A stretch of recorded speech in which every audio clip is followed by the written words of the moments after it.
નસવાડીમાં દુર્ઘટના, high tension લાઇનનો current લાગતા મજૂરનું મોત, પરિવારનો વળતરની માંગ સાથેનો વિરોધ.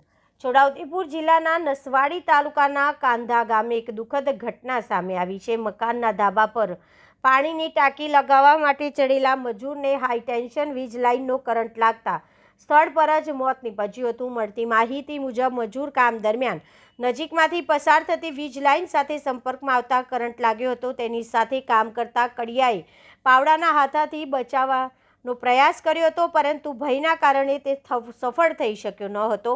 મૃતકની ઓળખ નસવાડી તાલુકાના કાળીદોરી ગામના ખુશાલભાઈ રાઠવા તરીકે થઈ હતી. ઘટનાની જાણ થતાં પરિવારજનો સ્થળ ઉપર પહોંચી ગયા અને મૃતદેહને ધાબા પરથી નીચે ઉતારવાનો ઇનકાર કરી વળતરની માંગ સાથે વિરોધ નોંધાવવામાં આવ્યો હતો.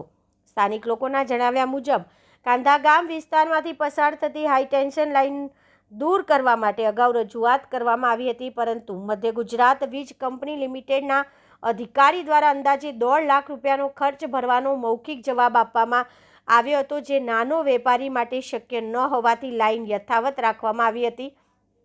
આ દુર્ઘટનામાં જીવતા વીજ વાયરો એક મજૂરનો ભોગ બન્યા છે. સાથે રહેલા મિસ્ત્રીના જણાવ્યા મુજબ નજીકના ઝાડની ડાળી તોડવાના પ્રયાસ દરમિયાન ડાળી વીજ તારને અડતા કરંટ ફેલાયો હતો. ઘટનાની જાણ થતાં પોલીસ સ્થળ પર પહોંચી તપાસ શરૂ કરી છે. હાલ ઘટનાને લઈને વિસ્તારમાં શોક અને રોષનો માહોલ જોવા મળી રહ્યો છે, જ્યારે મોટી સંખ્યામાં લોકો ઘટના સ્થળે એકત્રિત થયા હતા.